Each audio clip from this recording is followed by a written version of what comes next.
What is up, and welcome back to Beyond the Arc with Brandon Silvers. As always, I am your host, Brandon Silvers. And if you've been paying attention the past couple weeks, you know we have been talking about women's college hoops heavy. And when I can, I like to bring on an expert to teach me something, help you learn something as well.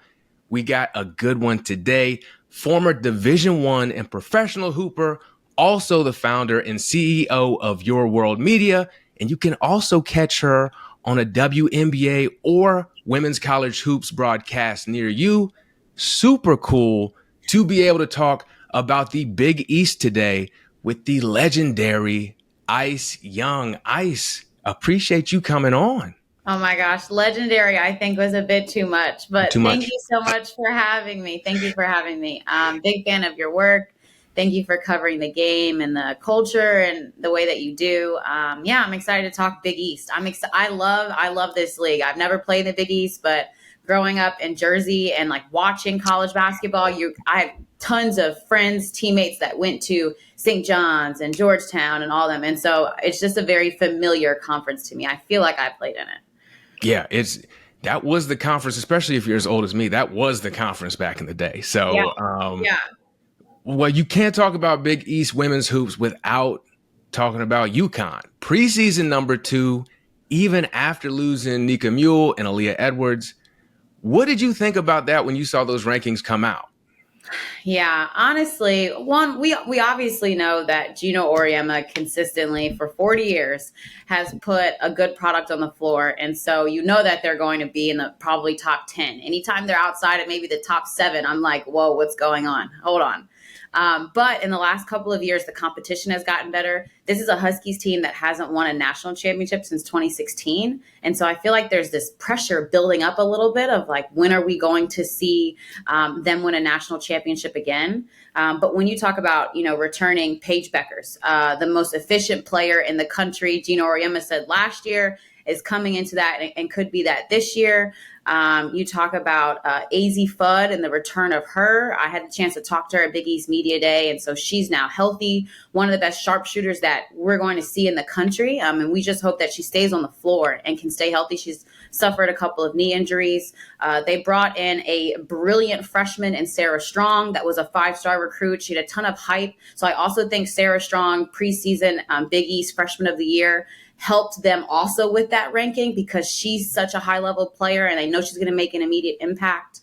And so I felt like what they lost with Nika Muhl and Aaliyah Edwards obviously was a lot. It was a ton of leadership and a ton of wins, but I think they reloaded with some players that they got back from injury, some returning. Caroline Ducharme, another player, that's consistent, that does a great job in Geno's system. And so I feel like they're the Huskies that we know them to be. They're reloaded and they're so good. And we haven't even talked about KK Arnold and Ashlyn Shade, right? That's about 9 players right there that bring a different level of depth to the Huskies if they can stay healthy. That is 100% the key with them, in my opinion, as well. And I think I was reading that the drought that they've had between national championships, I believe it's the longest one they've had since they won their first one, I wouldn't doubt it. I mean, again, you couldn't, there used to be a, 2-3 year period max where if they didn't win, they were in the national championship and they had gotten stunned. It was someone's year that year. But again, in the last, 6 to 8 years, we've seen everyone catch up to them, catch up to the recruiting, the talent, the system, the style of play. And we've seen some different, lack of better words, dynasties arrive. One of them being Dawn Staley and the South Carolina Gamecocks. And so there's more competition. But if you're really a fan of the game, that's what you want. It's boring when you know the team that's going to win every year. You need everyone else to step up. Exactly. I remember the conversations about, is UConn bad for the game because they were just winning all the time? And now it's like, I don't think they're bad for the game. But I do think it gets, unless you're a UConn fan, which I'm not. I didn't inherently, become one. I went to Syracuse, so definitely not. But unless you're a Huskies through and through fan, I don't think you think that. I just think you're waiting for everyone else to catch up. And that's what happened. And now it's been, who's going to win a national championship every year? And that's the conversations that you really want to have. Yes. And last year they were an illegal screen away from getting a chance to play for one. And so you mentioned they bring in all this talent, but the story, like you talked about, Paige Bueckers, she's announced this is her final season. What are you looking for her this year, especially similar to AZ, had to battle back from these injuries, was incredible last year, but this is like the last dance for Paige here at UConn. So I've said this. I'm expecting for Paige a national championship. I can't remember the last time that we had a star as bright as Paige is from UConn, and they did not win a national championship, right? And so you think back to Breanna Stewart and the incredible 4-year run that they were on. Nafisa Collier was a part of that, but then continued after on her own. So I think for Paige, there's high expectations. I love her game in terms of her efficiency, that she can score 20 points and only dribble the ball 4 times, or she can also score 20 points off a pick and roll 8 times in a row and make the right decision 8 times in a row. I think what I'd be looking for her this year is the endurance in the season and the killer instinct and mindset. End of game, she has to be taking those shots. She has to be creating a great opportunity for her to get her shot off and be the Kobe that we need to see in the women's game. You think about other players like a Juju Watkins, for example, who has that mindset when the game is on the line, she's taking that shot to whether it's open and it was the right play, maybe to a fault and it was super contested.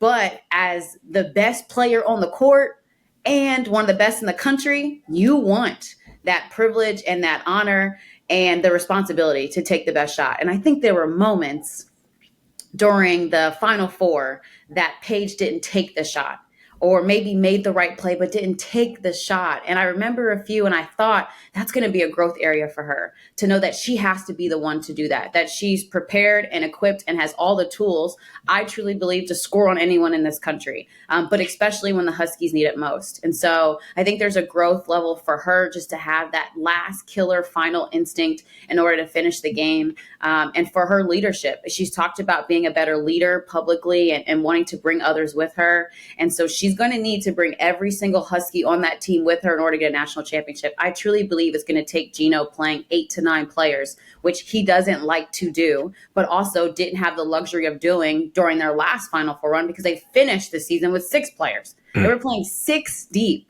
and still made it to a Final Four and still lost by a questionable illegal screen. Yep. Yeah. So there's high expectations for Paige, but I don't think anything that she has said or their team or Coach Auriemma has said they cannot accomplish.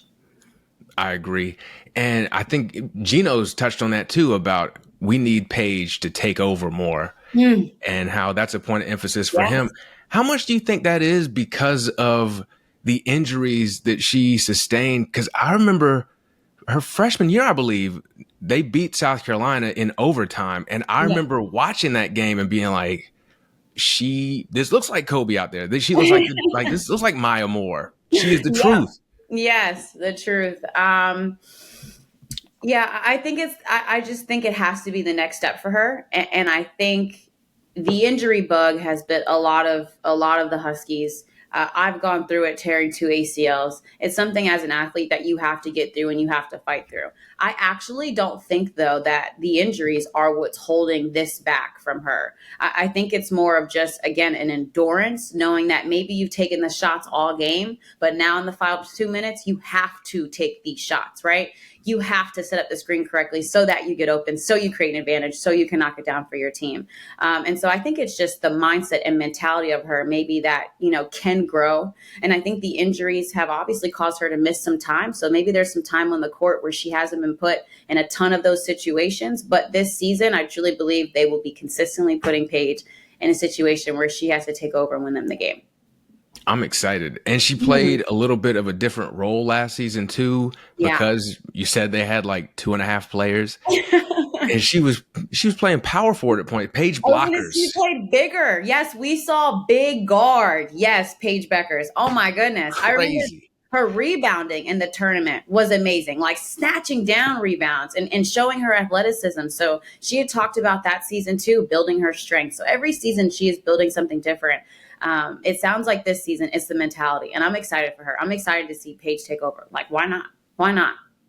And we had a couple games this year, And I know we've got a big one. We're recording this Thursday, I believe tomorrow, where they play North Carolina. It's their first real true test. Have you seen anything this year that kind of gives you a hint into what role Geno will have her playing this year? No, I don't think so. I think she's going to be the glue player in which she needs to get a touch every time she's down the floor. I think a lot of it sometimes is going to be teams deciding whether they're going to try to get the ball out of Paige's hands. And then do we see games where she has 12, 13 assists because she's had to facilitate more. But even in that same breath, she's still scoring in double figures, right? She's still scoring around 18, 19, 20 points a game. I think that's what Paige is capable of. Would love to see her get a triple-double this season. Maybe I'll predict that, but I definitely think that can be easily within her arsenal in terms of her high usage and how dynamic she is scoring, rebounding, and facilitating. No, I think I'm super excited to watch her hopefully remain healthy too and kind of fulfill some of that potential she had coming when she showed up on the scene. It's just been tough. I think what she showed us so far is what we would expect. I think now the last piece is just a championship. I remember this clip during this before the last Final Four. Breanna Stewart was talking about, I believe, Caitlin Clark and saying, could she be considered the GOAT if she doesn't win a championship? This is maybe the similar conversation we're having with Paige at this point, right? Yeah, especially when that's the standard at UConn, like you talked about, like Sue Bird, Taurasi, Maya Moore, Breanna Stewart. You got to win a ring there. Yeah, absolutely. Fair or not. So AZ Fudd coming back, hopefully. Well, she should be good to go. It's great to hear your experience about 2 knee injuries. And what does that look like working back into the fold of things when you're coming back from two bad injuries like that to your legs? Yeah, there's obviously a physical component of just going to rehab, learning how to walk again, getting your knee straight and getting the extension, getting rid of scar tissue, and building muscle again. I mean, literally learning how to walk again is a mental challenge in its own. I was walking with a limp for months, and almost not necessarily realizing it because I had to learn to walk again, and that's what became, normal. And then, so there's a physical component and you get on the court and you feel okay. My experience was like I was cleared in 11 months the first time, but didn't feel myself until about 14 months. Like didn't feel like I was still getting downhill. I love the spin move. And so I felt like when I got back to spinning like my normal self, that's when I felt to trust it again. But then there comes the mental side of it, right? And just taking it day by day. Understanding that rehab is going to benefit you. I think the first time I went through it, I was young. I was 17. So I was like really, just like trying to be energetic and build and like just get over the hump every single day. But by the time I went through it, my second time in my 6th year, I was just so tired of going to rehab. Like I was over it. I was like, man, there's so many things I could be doing. I'm in my 6th year of college basketball, rehabbing, my second ACL in the same knee. But just reminding myself, like, just take it one day at a time. Sometimes when we think about the long haul, you get a bit overwhelmed. And so you're like, I'm just trying to be okay today so I can be okay tomorrow, so I can build tomorrow to be okay the next day. But yeah, so I think, the mental and the physical battles is what you're constantly, measuring yourself against. And then as an athlete, you'd be lying if you said the doubts and the, will I come back the same? Will I be as good? If those things don't creep in, especially when you have a tough day at PT or when you're supposed to be reaching this mark at the 2-month mark, but it took you 2.5 months, right? And then, lastly, I'm faith-based. And so just keeping my faith, just knowing that this is a plan that God has me on. I wouldn't have chose it, but he chose it. So I'm going to trust that he chose it because it's going to make the best out of me. Amen. And I just have flashbacks. I tore my Achilles in the scar tissue talk. Oh my gosh. Yeah, that was the scar tissue, breaking up that scar tissue. Nothing prepared me for that. That is, no, it's cruel and unusual punishment. I was like, this has got to be, someone needs to pay for this because this is absurd. I was just sweating bullets. I couldn't believe how bad that hurt. That was worse than the injury itself. I was like, what are we doing? Oh no, that's terrible. That's rehab awful for you though. That is rehab for you.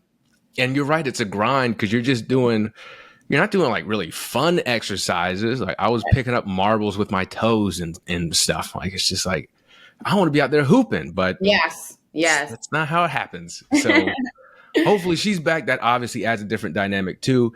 And then the star freshman, Sarah Strong. For those who are unfamiliar, what is her game like? Versatility. She can score around the rim. She's so fast that she can also put the ball on the floor. Talk about, can face up at the elbow and kind of give you a jump shot or also go right by. Very good in transition, which she needs to be on a UConn team, and has really just tremendous opportunity to grow. Can also shoot the three. But I'm excited for the versatility that she can bring to this team. When you think about a UConn team that is electric, all 5 players on the floor defend at a high level, and all 5 players on the floor offensively are weapons, whether that's through their scoring, yes, but also through their facilitating, through their passing, right? A lot of UConn offense is cutting and passing on a dime, catching, scoring, and finishing.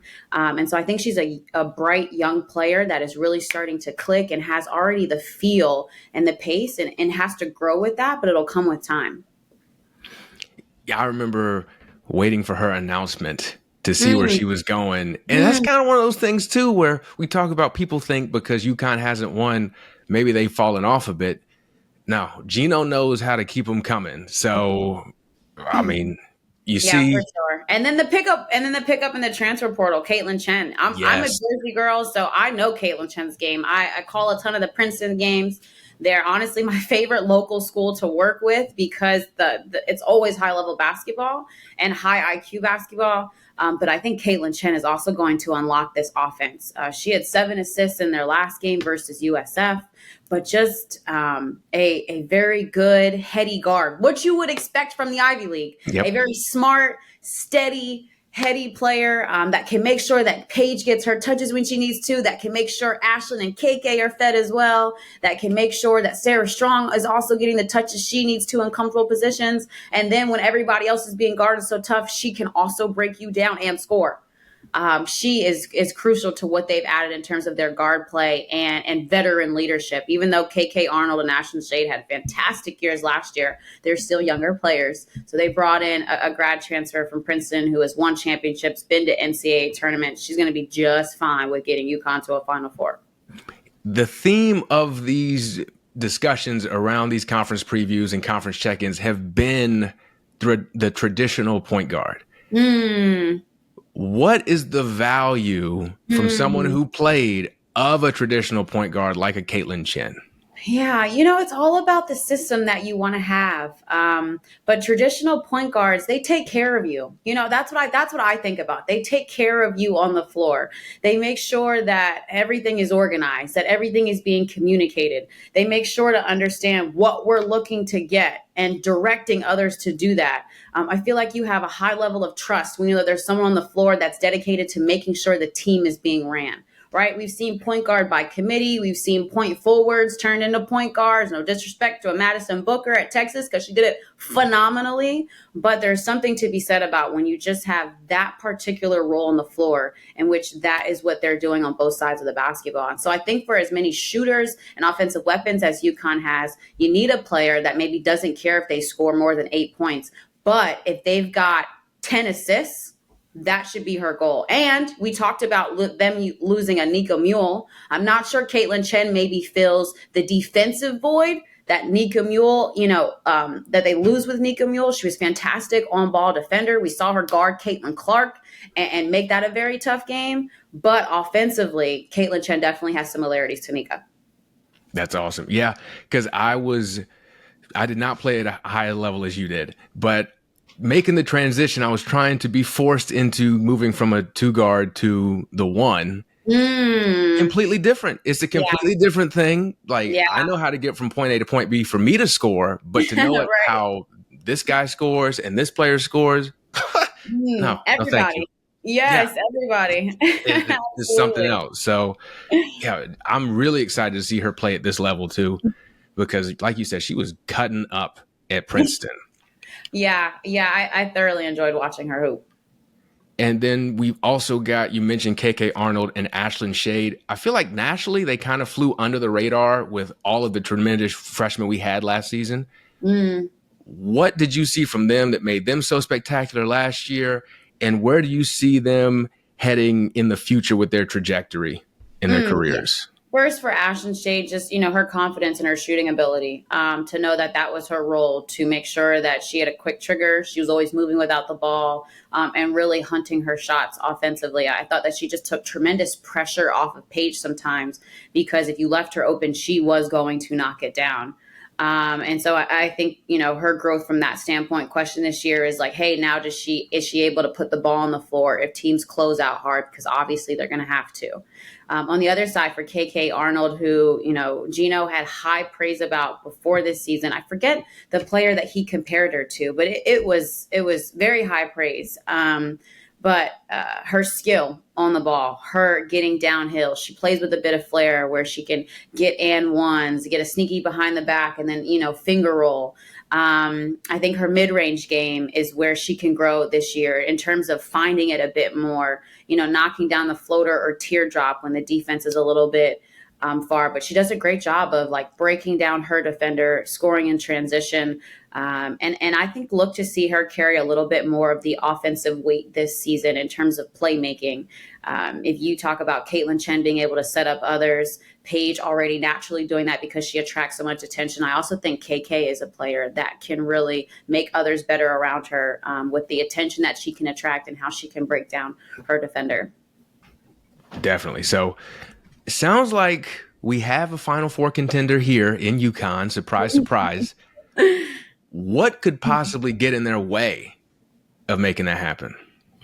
Oh, man. I guess outside of health, since you would Yeah. think the luck would turn from them after last year, because that was Yeah. unreal. Yeah, I agree. I think it would have to be them. It would have to be themselves. What this team knows is that they know how to fight through adversity. They know what it looks like in terms of the next woman up mentality. If someone is hurt, to reinsert people into play. I think their depth this year, again, if everyone is healthy and when everyone returns, could be very overpowering. I think back to, Dawn Staley and the Gamecocks, and they played 12 players deep, I believe, in their first few games. And I mean, she's not playing 12 players to be nice. She's playing 12 players because all 7 of them off the bench are giving something different, and helping her team. And so it'd be nice to see if they have that level of depth as the season goes on to wear teams down and also to keep people healthy. Right? Yes. Does Paige need to play every minute? If you have several guards off the bench that can pinch in and play, especially if you're beating teams and you built a cushion, it might be something that, I know in the past we've heard Paige say like she hates sitting down. Geno has said she doesn't like sitting. She will tell me to put her back in the game. But in managing her body and the load this season, I think it's something that you kind of have to consider is them using their depth as a benefit and making sure that players can stay healthy and rested. But I think they would have to get in their own way. Amen. Because I was having this conversation about TCU women and how they had so many injuries last year. They had to cancel games. Yes. And they brought in players this season through the portal. Yeah. But when I look at their box scores, they're really only going 7 or 8 deep, even though they're beating teams by 70. And I was kind of wondering too, like, shouldn't you be managing this a little bit better in these blowouts since, we saw what happened last year. So Geno's a guy I trust to figure that. Like, if you can't trust Geno to figure out a basketball team, what are we doing? What are we doing? I don't know. So is there anything else from UConn that we need to know moving forward to check out this season? No, I would just say, stay locked into their non-conference schedule. They, have dominated the Big East year after year after year. There are a couple of teams that we'll talk about that, we'll try to challenge them. But for the most part, for UConn, it's so important that they are able to build and get tested in the non-conference slate. And then in the conference slate, identify some of those areas and really button them up during Big East play. But some nice challenges. They play Louisville. They take on Notre Dame, Iowa State as well. I believe they also have a game versus USC, if I'm saying that correctly. And so those are some really good opportunities to get challenged. Those are some teams that bring different styles of play as well. And so they never shy away from, building a tough non-conference slate. Geno is all about, playing whoever he needs to play to get his team ready. But I would say, tune into them in the non-conference, and hopefully once they start to get everyone back, we can see really what this, number 2 Final Four team in the country can look like. Yeah, Geno does not duck smoke. So another possible tournament team, at least the thought was that they would be heading into the season, Creighton. They've had a little bit of a rocky start. They did almost upset UCLA in the tournament last year, though. Yes. For those who are unfamiliar with how the Blue Jays play, what is their playing style when they are challenging the UCLAs of the world? Listen, let me tell you something about Creighton. You don't want to play them. You don't want to play them. They are the team that you do not want to defend. You don't want to play them. They play 5 out motion, sometimes 4 out, 1 in. Every player on the court is a 3-point shooter. Every player on the court is a good passer. Every player on the court is a great screener, and every player on the court is a great cutter. You don't want to play them. They have a player in Lauren Jensen who brings them some versatility in terms of being able to go off pick and rolls. She was a player that transferred years ago from Iowa, was a teammate of Caitlin Clark, and then came back the next year and actually got to the Elite Eight with Creighton and knocked Iowa out of the tournament. Was a really, crazy story that Lisa Bluter has told me motivated her team years after. She said all she had to say was Creighton in practice, and they were getting it together. And so, they're a team that can win. They play a style in which they shoot a lot of threes. They try to be stingy defensively. They're not the most athletic team, so their team defense is on one accord. They show up and help. They take charges. They rotate. They try to get deflections. So it's a well-versed team. They used to have a 3-headed monster in Lauren Jensen, Emma Ronsick, and Morgan Molly. Molly, and Lauren Jensen are still there, but Emma Ronsick has transferred out. And so that's a void that they lost. I mean, that 3-headed monster, I've called games where those 3 women have scored 68 points and have almost outscored a team alone. And so very good team. And Coach Jim Flannery has a great system offensively. Like I said, they were in the Elite Eight a few years ago with this squad and some of those seniors I just talked about. So is that slightly rocky start? I mean, they're 1-1. I mean, I wouldn't shut down the program. Is that related to kind of just trying to figure out life after Emma? Yeah, possibly.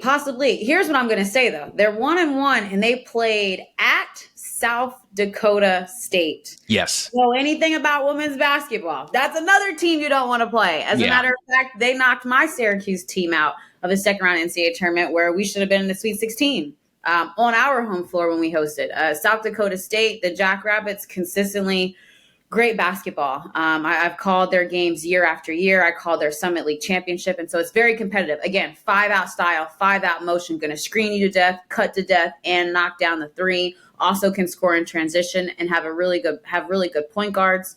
So I feel like they got challenged early by a team that is similar to them. One thing, though, that I really like about Creighton and Jim Flan is he wants to play tough competition. Their first 3 games, South Dakota State, Drake, who they only beat by 8. A very good Midwest, a very good team in terms of mid-majors who normally get to the tournament and play well. Their next game at Kansas State, that's on ESPN2. The game after that versus Nebraska. Come on. So what I feel like about them is that Coach Flan knows that they lost Emma Ronsick. They have some gaps in which they need to fill. And the best way, some believe, in getting better and identifying your areas of weakness is to play tough teams out of the conference. And so you can get challenged and figure it out. And so I don't necessarily think that loss is a symptom of them losing Emma. I do think it's going to take some adjustments for her to not be on the floor for this team. But this is a team that learns very quickly, and they're getting challenged day in and day out. I really like actually how they built their non-conference schedule. I hate teams, no disrespect to USC, but they beat a team, I think, like 124-6 the other day. 30-16, something like that.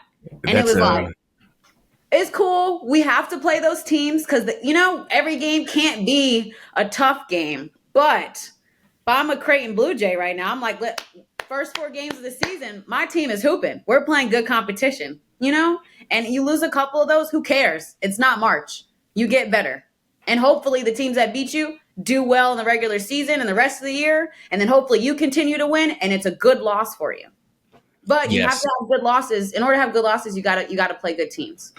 And they play UCLA again too. So they're Perfect. really good, because I was going to say there's a team in Baton Rouge that I do have some questions about their scheduling as well, but we won't talk about them. And this has been a theme, if you're listening, the past 2 episodes of mid-majors in women's college hoops that are legit. Now, I wish the games were easier to access, but however you can figure out where to watch them, how to watch them, you need to tap in, because, I mean, they are out here. They're competing with the big dogs. So, yes, for sure. And I was going to ask you about Jensen. This is crazy, but I've said less crazy things, and it won't be the last crazy thing I say.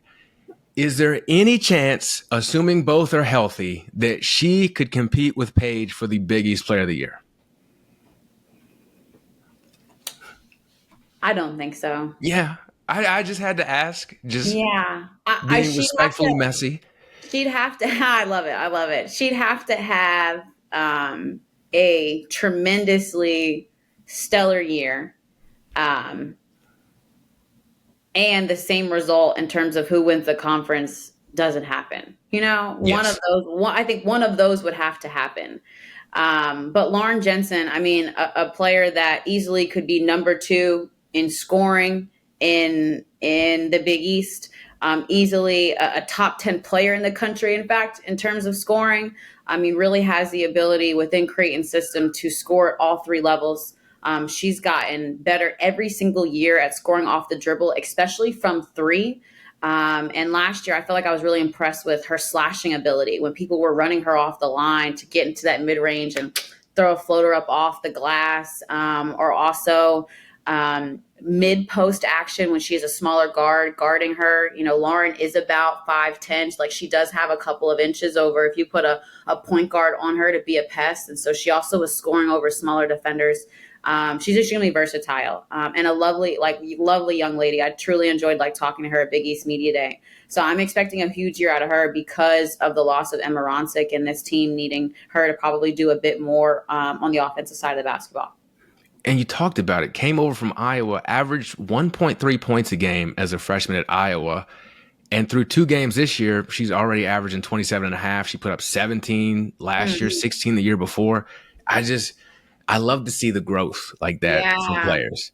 Yeah, you have to. I mean, and I'm not sure if Lauren has aspirations to play at the next level, but easily a player, if she wanted to aspire to do that. And so we could also be seeing her put together a campaign to say, hey, I also would like to play professional basketball. And this is what I can do against, some of those that you think are the best this season. So we might be seeing a little bit more from her as well. Yeah, she looks like a pro to me. And you mentioned Morgan Molly, too, for people who are unfamiliar. What is her game like? Lefties can always shoot. I'm kind of jealous my parents didn't make me a lefty, even though I'm supposed to be known as a shooter. But lefties can always shoot. And Morgan Molly has maybe the most beautiful shot I've seen from a lefty. She elevates so well. She finishes high. She gets arc on her shot. She is so good in the mid post. I remember there was games last year where I was calling and they needed buckets down the stretch. And I was like, hey, the easiest play right now is to give Morgan Molly the ball on the left side of the court in the mid post, clear everybody else out, run some actions and screens, and let her go one-on-one. And run actions and screens that if the double comes, she also has the ability to spray it out and knock it to a shooter, and facilitate as well. A player that really fills up the stat sheet in terms of defensively with rebounding, can get in the passing lanes as well. Really smart and heady. I thoroughly enjoy watching her play every single time, and her footwork is spectacular, on point, versatile, has a ton of different pivots that she uses to score as well. Really a hard matchup if you're guarding 3 through 5. If you're too slow, she's quick enough to rip and drive by you. If you're too short, she's going to elevate and score over top of you. And if you're too big, she can easily move around you. And again, her mid-range and that mid-post area, she is lethal. I've actually had clients of mine that I basketball train watch clips of her catch in the mid-post and go one-on-one because I'm like, you need to watch players who do this. Nafisa Collier is another player that I've said, but Morgan Molly is like that in the mid post one-on-one is a problem. That is some high praise. Ultimately, the ceiling for this team, is it another Sweet 16 run possibly? It'll be interesting to see. It's so early in the top 25 that you never really know. Unfortunately, we want everybody to stay healthy, but injuries do happen. And so I think if you're Creighton, you're challenging yourself right now in the non-conference to play very good teams, to make sure that you have a high RPI. If you win some of these games, the games that you lose to, again, you want those teams to do well later. And then you go through the Big East and you look to dominate. If I'm Creighton, I'm thinking like we're picked, to finish number 2. We should only lose to one team. And the goal should be, can you see if you can beat them? Sometimes obviously the game is about matchups. And so certain teams just aren't good matchups for others. But Creighton has really the ability to challenge themselves in the non-conference to see what teams they can beat. I love the way that they've set up their schedule. And I think they have some decent weapons. I think the question could also be their depth. What do they have coming off the bench that can really, add to the team? So those UConn and Creighton are, based on what I looked into, the two pretty surefire, we might see you in March teams. Who else should we be keeping an eye on, whether it's making the tournament or just making some noise in the conference? Yes. So Providence Friars were picked preseason number 3 in the Big East. Their head coach, Erin Bath, knows what it takes to win. She had tremendous success as an assistant coach. And in her second year, getting some recognition. For them to be picked number 3 was really high praise from a lot of the coaches. They returned Olivia Olson, which has been, Defensive Player of the Year in the Big East. She came back as their leading rebounder as well. I've had a chance to work with this team and do media training with them, and Liv is just ready to have a big year. She truly believes in what, Coach Bath has instilled in this team and their culture. They play for each other. Very humble team, but knows that, I believe a lot of times when you have to be humble, it's because you know that a lot is expected of you. You know that you retain a lot of gifts and value and talents. And so you've got to be humble about it. And so I think this is a team that knows that they can be talented. Gracie Fosa is a really good guard on the ball. I love Grace's game, her mid-range game, getting downhill. I'd love to see her have more of that killer instinct and mindset to go by every person that tries to guard her every single time and not take a play off. They return their point guard and Kylie Shepard, who is out for injuries, but she's back. You know how important it is. We talked about it, having point guards to set the table, to make sure everyone else can eat. And so I love also their veteran nature. Those 3 players that I just listed, I believe, are all seniors or grads. And so they have some veteran maturity to them and some depth. They also had a transfer from Xavier, Michaela Scarlett, that I think can help this team as a guard, score the basketball and shoot from the outside. But they have a lot of belief in what they're doing. And I'm a big believer that confidence is half the battle. It'll get you in the room, and then your talent and your skill and your IQ and your fight will take you the rest of the way. But they are confident in their ability to score and defend the basketball and win games. You're right. I think, if you can't believe it, then you're not going to go out there and do it. And yeah. Also, Grace Afosa, she's gotten off to a great start this year. So I'm really excited. We're rooting for Grace. Yes. What she's going to do. And then just looking around the conference, what are some other storylines to look for? Some different players we can keep an eye on just to make sure we're tuned in. For sure. Another one that I think, another team that could be poised for a postseason run, Georgetown. This is why. Georgetown could be poised for a run, because they play defense. They play defense like their life depends on it. Darnell Haney, who was the interim head coach last year, officially got made the head coach this year. He did a great job with, the team last year. They made it all the way to the Big East championship and lost to UConn. And they were led by Kelsey Ransom, one of the best two-way players, I believe, in the country. Kelsey plays tremendous defense. on the ball. She gets steals in the passing lane. She's extremely athletic. And then offensively, mid-range game is like a Courtney Williams. Like, you're not going to stop it. You really should hope she misses and try and go get the rebound rather than defend it. And I'm excited for what they can do. They have a big in Brianna Scott, who's the daughter of Christy Winters Scott, broadcaster, who's poised to have a very good year, who's looking mature and ready in her role. And then some other players that can fill in the gaps. But I think Georgetown could be a team that could make a postseason run because of their defense. As long as defense travels, you can always stay in the game. You just got to worry then about scoring the basketball. But I also think that's a team that is really well coached, that, believes in what they're doing, and is building momentum from last year. Them getting to the Big East championship was a big deal. It was a huge deal for all that they had been through. Yes, like that was just such an incredible story after losing Tasha Butts. Yeah. That was just amazing. I was not so secretly rooting for them to win that Big East championship just for the story, because it was so great. Yeah. But even just getting that far was incredible. And this is just a program that deserves all the good things to go their way. Mm-hmm. I was recruited by Georgetown, like when I was young, not by Tasha or people, coaches before then. But I had always gotten the feeling like this should be a great women's basketball school. There is no reason why it should not be. Where it sits, the history. Good friend of mine, Monica McNutt, played there when it was a very good women's basketball school. Shout out to Monty. But yeah, I feel like what Darnell Haney is building there as the coach, the legacy that Tasha Butts left, and how they performed on the court last year, the fight that they had, I think they're starting to take the reins back a little bit after the season had a few down years, and they're building there, and I like what they're building. Yeah, just the video of the team reacting to them taking the interim label off him. Yeah. It was, I know. It got me. It got you. It's like when you see that video for the first time on Instagram in the morning, you're like, I did not plan to have tears at 8:32 today.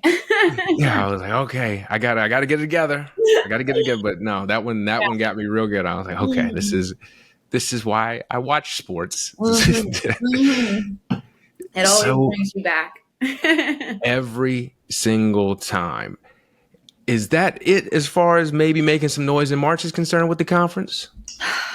Yeah, I mean, I think there's a team, Seton Hall, under Tony Bozzella, and Coach Bozzella does a great job every year of bringing in transfers and having a team with depth.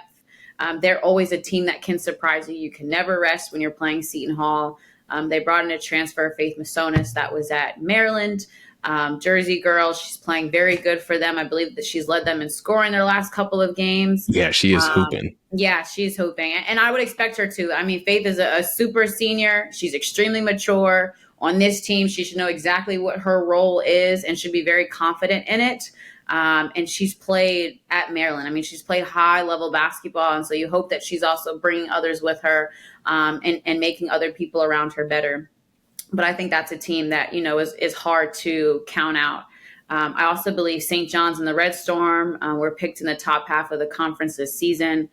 Joe Tartamella does a very good job consistently of putting together a team that fights defensively, that's, gritty, that New York style, exactly what you would expect from St. John's, but also a very athletic team that has some scorers at the guard position. Bernaya Mayo, I had a chance to talk to her at Big East Media Day, and an A10 player that did fantastic in that conference last year. She was with Unique Drake, and they were a nice pairing. Unique Drake has since, graduated, and so now she's stepping into the reins of being that point guard, main leader, main scorer, and getting others to play with her. So I think those are a couple of teams that, you can keep your eye on. But the Big East is getting better and better every year. It's no surprise to me with the coaches that are in the league that you can constantly and consistently see the growth and the consistent excellence. And so I feel like I'm excited for this league just to continue to grow and see what challenges are going to present during the season. What team did I not talk about that's going to be a sleeper and beat someone that shouldn't? Or will it be UConn, where we can really see, them have an incredible year and possibly get a championship for the Big East? Yeah, I think what's interesting to me and kind of backs up your point that the Big East is on the rise is how many players I see on other teams that have transferred from the Big East. Yeah. So you're Yes. seeing the talent come in. Now Yep. the next step is going to be keeping the talent there. Yeah. And when that happens, look out. Yes. Yeah, absolutely. And people stay when you win. Creighton and head coach Jim Flannery, there's some research on this, but he's probably one of the coaches that has the least amount of players leave his program. I feel like I could recite to you almost the whole roster besides the freshmen because he gets such great retention. And so we're working on that. I think in the land of, NIL and transfer portal, there's some different reasons why players move, but also there's some different reasons why coaches move. So I think we got to keep it honest on both sides.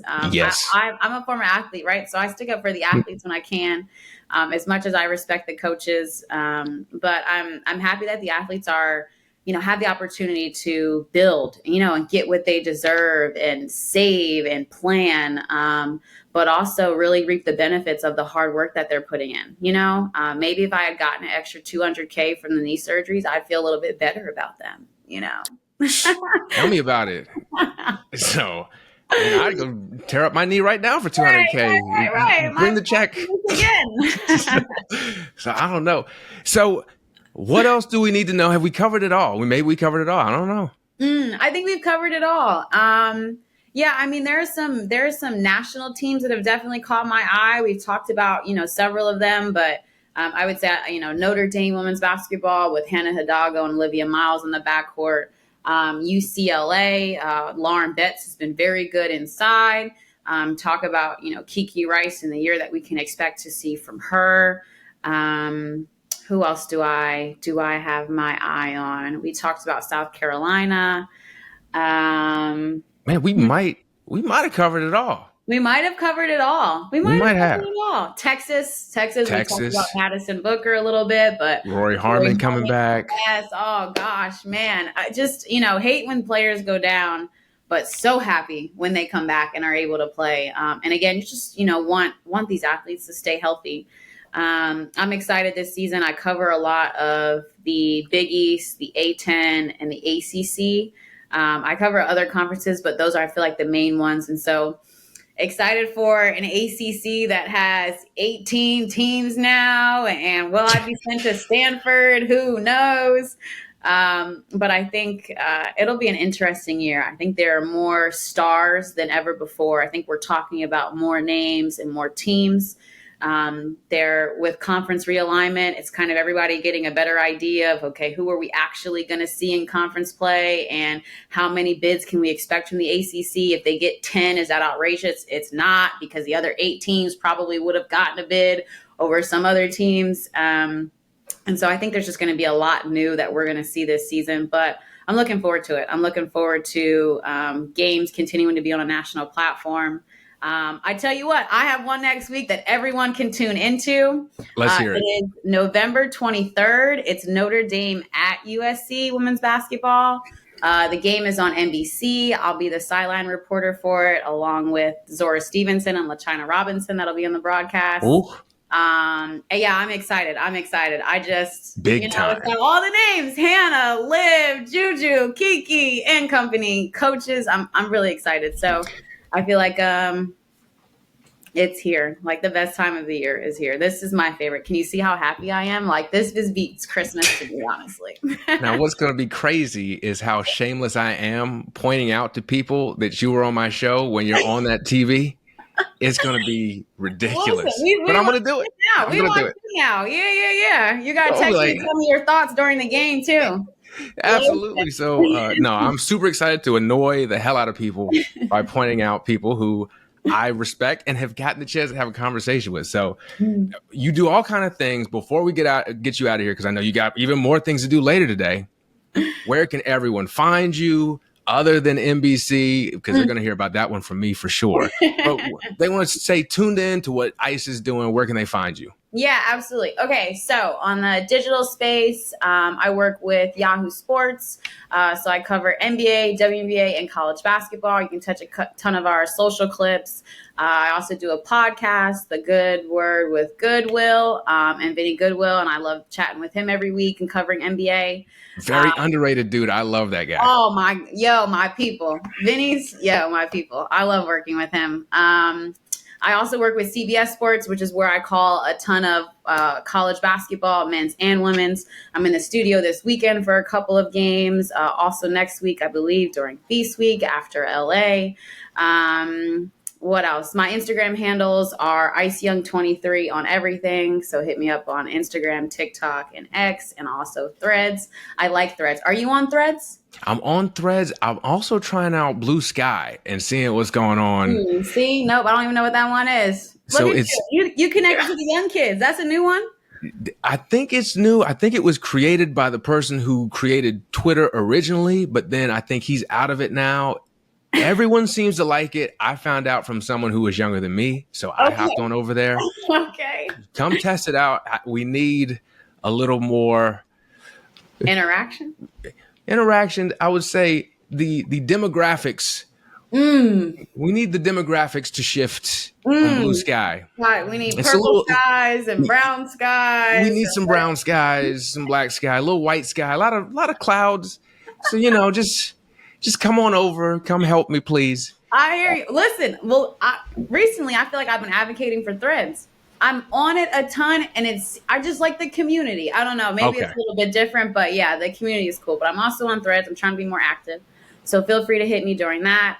And then my business is at Your World ENT on social. We do media training with athletes, coaches, and teams. So we talk about handling live interviews, social media management, building your brand, marketing yourself for opportunities. We really love working with high schools, AAU teams, and college teams. I'm big on just like free game. I want to give, it's not free, but I want to give free game to the youth. Like I want the youth to know that they can take these tools and build their brands and opportunities. There was never a better time to be an athlete and take a sport seriously and know that it can set you up for other things outside of that sport. Honestly, basketball has set me up for everything. And I'm, forever grateful. And so, through my business, I try to give back and help athletes unlock all the opportunities that come through taking their sport seriously and building their brand and being articulate human beings. Preach. Preach. So if you're watching, listening, I'm going to make this super easy for you. I'm going to put as much of that information as I can in the show notes. You just have to click and hop on over to Threads.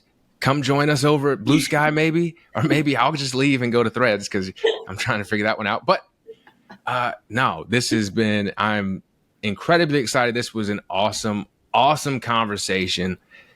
Just, I'm speechless. Aww. So Ice, I appreciate you coming on. Cannot thank you enough. And if you're watching, listening, thank you. Rate, subscribe, review, share with your friends, share with your enemies. I don't care. Just share. And stay tuned in to Women's Hoops, and I will catch y'all later.